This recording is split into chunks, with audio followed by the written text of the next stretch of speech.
Sa daan, marami talagang maiinit ang ulo. Pero ang hindi nila alam, ang karma, mabilis din magmaneho. Handa ka na bang makita kung paano bumawi ang tadhana sa mga abusado sa kalsada? Tara at sabay-sabay nating panoorin ang mga barumbado at walang disiplina sa kalsada na na-instant karma. Ganito na lang din kaya ang gawin sa mga kamoteng kung magmaneho ay sobrang tulin. Isa kay sa motor tapos buong Metro Manila ay ikutin. Ewan ko na lang kung hindi ka tumino at umulit sa iyong maling gawain.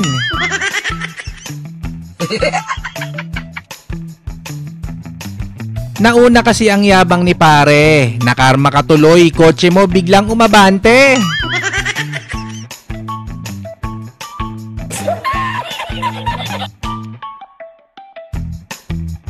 Sobra tong delikado, bigla-biglang na memreno, nananadya yata ang loko. Kaso humingi ng saklolo, yari ka ngayon, ikaw ay bantay sarado. Kala mo hindi kita papatulan ha? Buti pa tong dalawang kolokoy, takot magkasakitan sa daan. Kaya naisip nilang paraan para gumaan ng pakiramdam, ay magduraan na lang.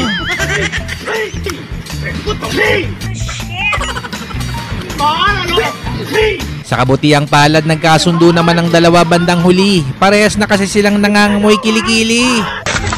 Hindi in-expect ni Kalbo na ang makakasagutan niya ay aso. Napakamot na lang tuloy sa ulo. Napahiya ka pa tuloy ng ilang segundo.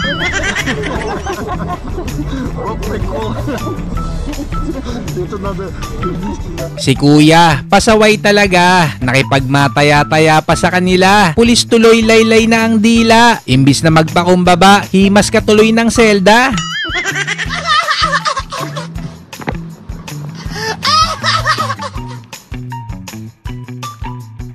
Ewan ko ba kung bakit ganito sila, ka-counterflow para maunahan ng iba. Kaso may pulis pala, ilabas mo na lisensya mo kuya. Gunggong!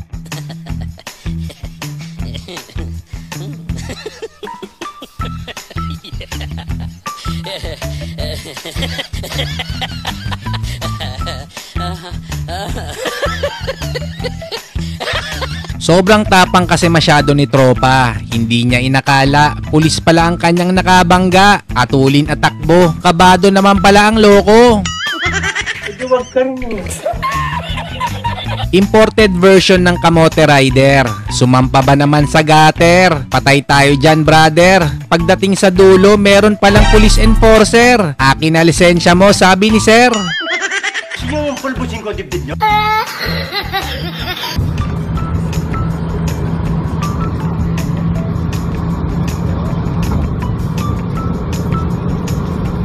Ang drama nilang dalawa sa kalsada, ipi-Facebook Reels sana niya. Kaso kanyang CP, nilipad bigla. Nag-viral naman siya sa internet, kaso kahiyan ang napala niya. Ang matalim na titig ng panghihinayang at pagsisisi.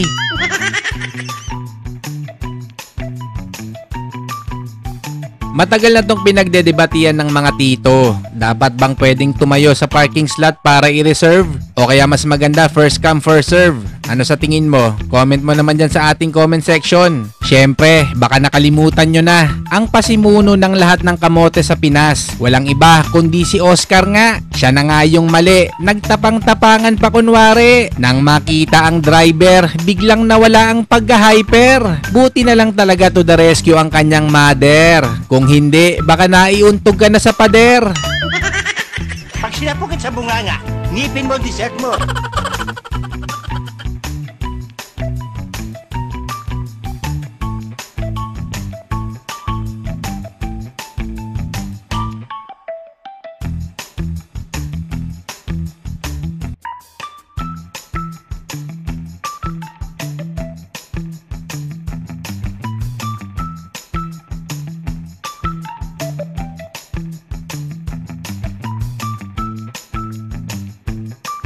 Sa bansa nila, away sa kalsada, hindi uso ang sandata. Basta iyong hininga, siguraduhin mong nakamamatay na. Para pag nagkagulo, sure ball panalo ka na. Hoy! Lai! Hoy! Hey! Hoy! 你还小小，你还小小，兄弟，哎呦，好了你还小小，还小小，你别紧张，对的嘛。好，嘿，会来了没有啊？你赶紧来！来了啊！嘿，嘿，嘿！你要小小，你要小小。没有，快过来了，他把他们你，嘿，不用，我已经报警了。嘿，哎，你要小小啊！来看看，我已经报好了。嘿，你要小小，你他妈，你妈没怎么生的你呀？嘿，你要小小，你妈没生的你，兄弟。你把我的车整坏了。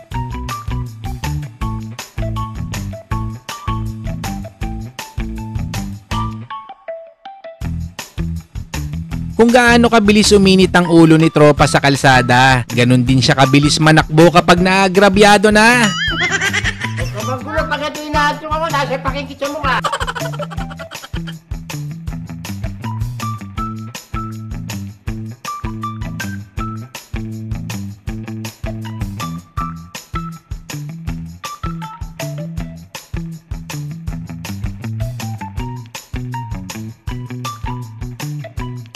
Nagkamekos-mekos na kasi ang mga sasakyan sa daan. Pulo tuloy ng mga insan sa sobrang init hindi mo na mahawakan. Kaya dapat lagi tayong mag-intindihan para ang ganitong mga sitwasyon ay ating maiwasan.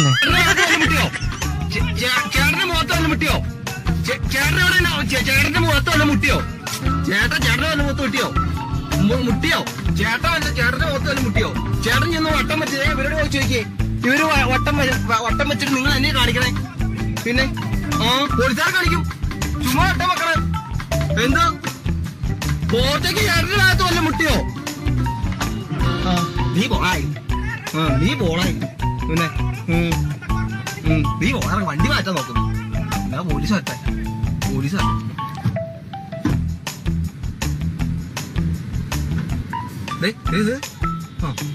എടാ അങ്ങനെ തന്നെ വേട്ടോ നിനക്കൊക്കെ അങ്ങനെ തന്നെ വേണം. Yung inunahan niya sa pagparking yung iba, kaso mauuna rin siya sa pagpapaayos ng sasakyan niya sa kasa.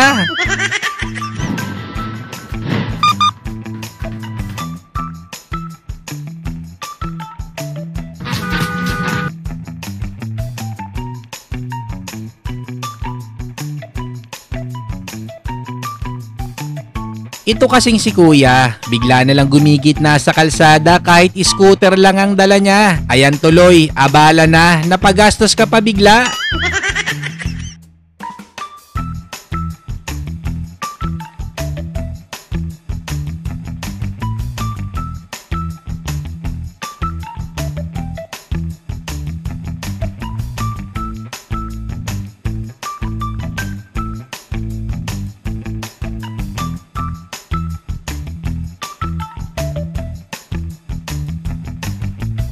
Hindi na kontrol ni kuya ang emosyon niya sa kalsada. Kotse niya tuloy unti-unting umaarangkada. Sasakyan nasa harapan niya, biglang nabangga pa.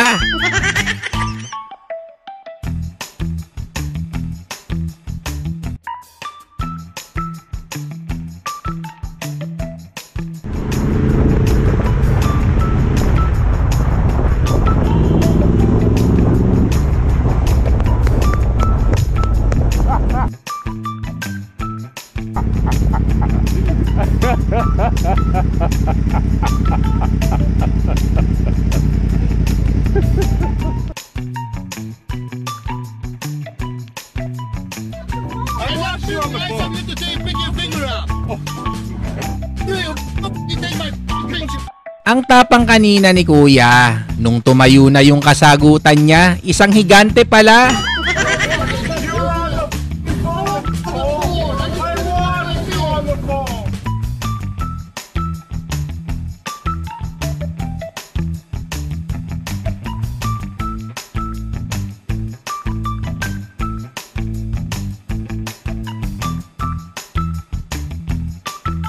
Kaya lalong lumalala ang daloy ng trapiko sa kalsada dahil sa mga abusadong driver na walang disiplina. Hindi tuloy pinagbigyan ng kasalubong niya. Atras ka ngayon ng mahaba, kuya.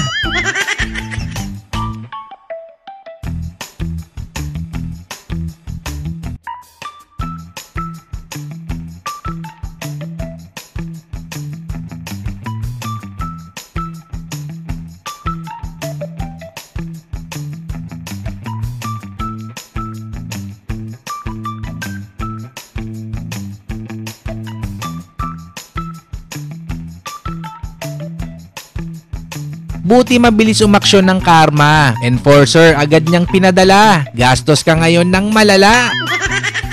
Isang homeless man sa Amerika ang biglang humarang sa sinasakyan ng ating pambansang kamao. Pero hindi para manggulo, kundi para iparating na iniidolo niya si Manny. Bilang pasasalamat, inabutan siya ni Pacman ng kaunting halaga. Tunay ngang ang karma ay hindi lang para sa masasama, kundi para rin sa mga mabubuting gawa.